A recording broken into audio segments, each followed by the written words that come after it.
अस्सलाम वालेकुम जी। सियासत और सहाफ़त के तालिब इल्म जो भी हैं उनके लिए आजकल बहुत इम्पॉर्टेंट है ये देखना कि वो ये देखें कि हुक्मरान को जब ये मालूम हो जाता है कि वो जा रहा है, हुकूमत अपने आखिरी दिनों में जब पैनिक में जाती है तो फिर क्या होता है। यानी आजकल हम देख रहे हैं कि डूबती हुई हुकूमत है और वो एक बिल्कुल पागलपन पे उतरी है। मोहसिन बेग के घर पे जिस तरह बेहुदा अंदाज में हमला किया गया, मतलब ये कि वो बेसिकली एक ज़ाती इंतकाम के जाके उसको मारना है, मतलब उसके चेहरे पे जख्म है उस बंदे के, यानी ये मैसेज उसको जाके मतलब मारना है। अच्छा, ये FIA के लोग थे, हामिद मीर साहब ने बताया तफसील में कि ये एक शो में उन्होंने बताया कि ये जो लोग थे FIA के, ये बेसिकली सादा लिबास में गए थे, इनके पास कोई आइडेंटिफिकेशन ये दिखाने को तैयार नहीं थे और ये कह रहे थे आप हमारे साथ चले। मोहसिन बेग ने जब बहस शुरू की, घर वालों ने देखा पीछे से कि कुछ लोग ले जाने की जिद कर रहे हैं, बहस कर रहे हैं, तो जो पुलिस है वो घर वालों ने बुलाई है 15 पे कॉल करके। पुलिस जब अब फिर पुलिस आई है, फिर ज़ाहिर है वो जो हुआ आपको पता है। उसके बाद उसके बेटे को भी गिरफ्तार कर लिया, हमजा बेग को। तो ये बेसिकली ज़ाती जिसे कहना चाहिए ना, जाने से पहले कि मैं छोड़ूंगा नहीं, मैं मतलब ये नहीं अंदाज़ा लगाएं कि जा रहे हो तुम। अच्छा, फिर उसके अलावा ये अब एक और दरख्वास्त आ गई है कि जी मरियम नवाज़ को भी कि जी वो खातून अव्वल की बेइज्जती हो गई। आप अंदाज़ा लगाएं। मैंने इससे पहले यानी मैं सिर्फ चले इतना कहता हूँ, खातून अव्वल की इज़्ज़त जो है वो नहीं की गई और इतने लोगों को पकड़ लिया जाएगा और इतनों को उठा लेंगे और ये कर लेंगे। मैं बजाय इसके कोई बात करूं, मैं आपसे सिर्फ एक सवाल पूछता हूं, क्या आपकी ये ख्वाहिश है? आप अपने आप से पूछें, बाकी इज़्ज़त वगैरह मतलब वो अलग एक, आप सिर्फ इतना पूछें अपने आप से कि क्या आपकी ख्वाहिश होगी कि खातून अव्वल जो हैं आपकी वालदा होती, या आपकी वालदा जो है वो खातून अव्वल जैसी होती? क्या आप ये चाहते हैं कि आपकी अगर मौजूदा बीवी है तो वो खातून अव्वल जैसी हों, या अगर बीवी नहीं है तो हो कभी फ्यूचर वाइफ को भी उन जैसी हों, या आपकी बेटी उन जैसी हों, या आपकी बहू उन जैसी हों? अगर आपके यानी अंदर से आपको जवाब आता है, आपका ज़मीर, आपका दिल ये कहता है कि हाँ बिल्कुल आपका दिल चाहता है कि आपकी वालदा या आपकी बहन या आपकी बहू या आपकी बीवी या आपकी बेटी बिल्कुल खातून अव्वल जैसी, उनकी यानी कहानी हमें पता है बस वैसी हो, तो फिर ठीक है, उनकी बड़ी इज्जत है, बात खत्म हो गई। और अगर आपके दिल से आवाज़ आती है कि नहीं ऐसा नहीं होना चाहिए, ऐसा ना ही हो तो अच्छा है, तो बस फिर मसला मतलब ये खत्म होगी बात। तो मैं इस पर इससे ज़्यादा और क्या कहूँ, इससे ज़्यादा और कुछ कहने की ज़रूरत क्या है? तो ये डंडे मार के, लोगों को उठवा के, पर्चों वो करवा के, ये खातून अव्वल की इज्जत का तरीका है? ये इज्जत करवाने चले हैं खान साहब कि इससे इज्जत बढ़ जाएगी? यार अंदाज़ा लगाओ कि आंखों पे पर्दे जब पड़ते हैं तो फिर ये होता है। बुनियादी तौर पर ये इस तरह की हरकतें करके वो अगर किसी ने खातून अव्वल की बारे में कोई डिस्कस नहीं करना, वो भी करेगा। जितने लोगों को आप उठाएंगे मेरे भाई, उनके जिन लोगों को उठाएंगे ये सारे साफी हैं, इनके मिलने जुलने वाले कौन हैं, इनके कोलीग्स कौन हैं? आप एक को उठाएंगे, वो सारे कोलीग्स, उनके दोस्त, वो सारे यानी मिलने वाले, सोशल मीडिया पे कौन नहीं जा सकता? VPN लगा ले, सारी दुनिया खुल जाती है। मतलब है फिर आपकी जब कोई ट्रेंड चला दे, फिर कहां से आप फिर यानी इस तरह की बातें अभी तो नहीं आई। जो मरियम नवाज के बारे में या कुलसूम नवाज के बारे में जो अल्फाज इस्तेमाल किए गए, बिलावल के लिए जो इस्तेमाल किए गए अल्फाज, उसका जवाब उस तरह से नहीं दिया जा रहा।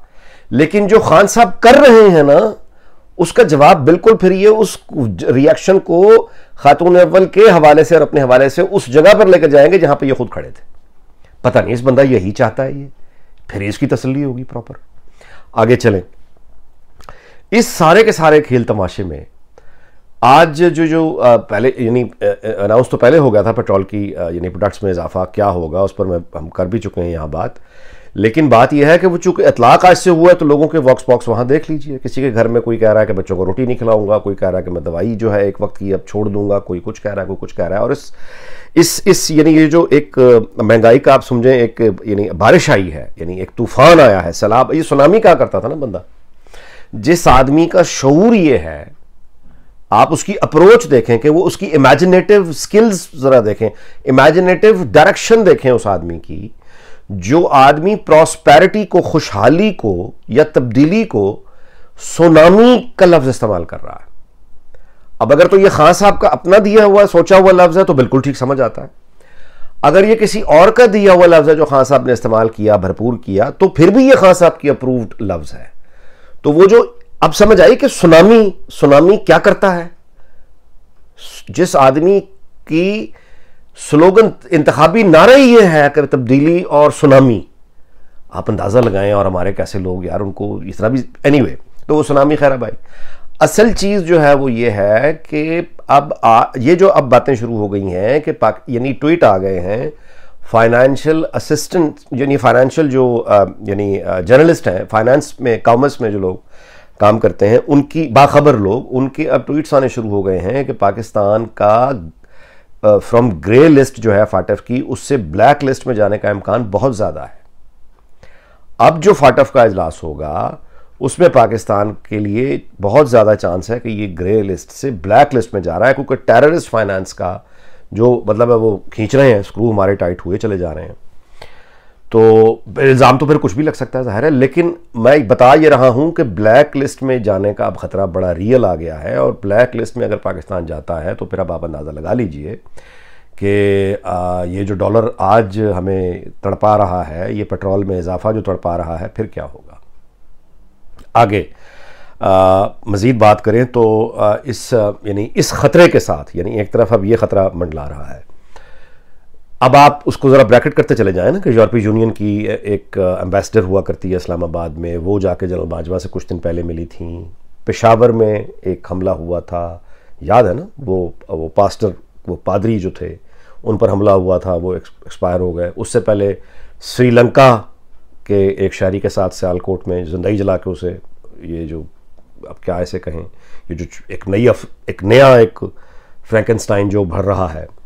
तो ये सारे जो वाक़यात होते हैं, इन वाक़यात को हम भूल जाते हैं क्योंकि हमारी रूटीन है, दुनिया नहीं भूलती। जब law and order Usman Buzdar चलाता है और वहां पे पख्तूनख्वा में महमूद खान चलाता है, तो फिर पेशावर शहर के अंदर ये कत्ल होते हैं इस तरह के, और सियालकोट में इस तरह के कत्ल होते हैं। वहां गवर्नेंस नहीं है, वहां हुकूमत नाम की चीज नहीं है, वैक्यूम है। इस्लामाबाद जैसे शहर में कल डॉन की खबर मैं आपको बता रहा हूं, 10 डकैतियां एक दिन में पड़ी हैं। ऊपर जब लोग ये डामाडोल हो रहे हैं। अच्छा, अब इमरान खान बजाय इसके कि आप उससे ये तवक्को करें कि भाई तू हर जगह फेल हो चुका, इतना तो तू जानता ही है कि तू जा रहा है, यानी यू नो इट के यू आर गोइंग, तो अब जाते हुए को ग्रेसफुली आगे हो जाओ, मतलब अपनी अगर आगे मतलब असेंबली डिसॉल्व कर दो या ग्रेसफुली आगे हो गए किसी के साथ बैठने के बजाय इसके कि वो मजीद वहशत, इसको भी अंदर कर दो, उसको भी अंदर कर दो। होना भी नहीं है कुछ, इसने अंदर करना है और कोर्ट्स ने यूं बरी करते जाना है, यूं ये अंदर करता जाएगा, कोर्ट्स बरी करती जाएंगी, ये अंदर करता जाएगा, कोर्ट्स बरी करती जाएंगी। By the way Chaudhry Parvez Elahi ने भी कह दिया कि पेट्रोल में जो इजाफा हुआ है हुकूमत उसको वापस ले। अब परवेज लाई को तो पता है कि नहीं ले सकती हुकूमत वापस, तो जब उनको पता है कि हुकूमत वापस नहीं ले सकती, तो इसका मतलब यह कि चौधरी साहब जो है वो अपने लिए अब रास्ता उन्होंने आज बनाने के लिए अलहदगी का पहली बात उन्होंने कर दी है कि असूली तौर पे अलहदगी अब हो जाएगी कि देखें जी हमने तो अवाम के लिए पेट्रोलियम में वो इजाफा वापस लेने की कोशिश मुतालबा किया और हुकूमत जो कि वापस नहीं की प्राइसेस लिहाजा, इसलिए हमने उनको साथ छोड़ दिया। It is as simple as that. तो वो भी रास्ता एक आज निकल आया है। लेकिन इन तमाम चीज़ों के साथ यानी जिस तरह मैंने वीलॉग जिस पे बात पे शुरू किया था मैं उस पर ख़त्म करता हूँ कि जो सियासत के और सहाफ़त के तालिब इल्म हैं उनके लिए आजकल यानी वज़ीर-ए-आज़म को देखना, इनके जो रतन हैं उनकी दौड़ों को देखना, और आप ये देखिए कि हुकूमत जब गिरती है तो वो किस तरह से वहशत तारी होती है। अब ये अलग बात है कि इस तरह की वहशत में यानी ये नुकसान जो है वो बेसिकली अपना यानी मज़ीद इसलिए कर रहे हैं कि ये तो मतलब है आम तौर पे जितने भी आप पूछ लीजिए सीनियर एनालिस्ट हैं या जितने भी लोग जिनकी ज़िंदगियां यही मतलब है पढ़ते पढ़ाते गुजरी हैं, इमरान खान का फ्यूचर में तो कोई चांस नहीं है। अच्छा, ये बात एक आम सियासी वर्कर भी जानता है, हर सियासी वर्कर जानता है इमरान खान का दोबारा वज़ीर आज़म बनने का कोई चांस नहीं है। मुमकिन है कि उनके कुछ चाहने वाले जो आमतौर पर इस तरह के बैरून मुल्क जो हमारे भाई बैठे हैं या उनके कुछ दीवाने ये समझते हों कि आइंदा भी इमरान खान आ जाएंगे, तो उनको तवज्जो दिलाने के लिए कि अगर इमरान खान खुद या उनके 2, 3, 4, 10 चाहने वाले ये समझते हैं कि इमरान खान कभी फ्यूचर में आएंगे, तो इस इम्कान को भी जहन में रखकर उनकी आज की परफॉर्मेंस देख लीजिए क्या है। जिस आदमी को अगर आइंदा वज़ारत उज़्मा की कोई उम्मीद हो, उसके बावजूद वो वही हरकतें कर रहा हो जो इमरान खान कर रहा है, तो भी ये स्केरी बात है कि ये किस तरह का शख्स है। तो बस अब वीलॉग इस बात पे ख़त्म करते हैं कि अब ये कहानी जो है अब वाइंड अप होने जा रही है। हुकूमत वाली ये तो चली जाएगी आगे, लेकिन जो भी हुकूमत आए रिलीफ फ़ौरन नहीं है, और अगर ये ब्लैक लिस्ट वाली बात हो गई तो फिर बहुत बहुत बहुत मुश्किल आ जाएगी। लेकिन देखिए पाकिस्तान पहले भी ब्लैक लिस्ट में रहा हुआ है, और बात यह है कि पहले भी मुश्किलें आई हैं, और कोई बात नहीं, मुश्किल वक्त जो है ये इतनी घबराने की बात नहीं है कि बिल्कुल ही मारे गए। यकीनन लगता तो आदमी को यही है कि मारे गए, मतलब जज्बाती तौर पे, लेकिन मैं कह रहा हूँ कि बिल्कुल ही यानी वो ना हो कि अल्लाह रहम करे, अगली हुकूमत आएगी, इलेक्शन होंगे, फिर आहिस्ता आहिस्ता इंशाल्लाह ताला हमारी डायरेक्शन ठीक होगी। आई होप सो, अच्छे की उम्मीद रखनी चाहिए। तो आपका बहुत बहुत शुक्रिया, इंशाल्लाह फिर मुलाकात होगी। अल्लाह ताला पाकिस्तान को शाद रखे, आबाद रखे। अल्लाह हाफिज़।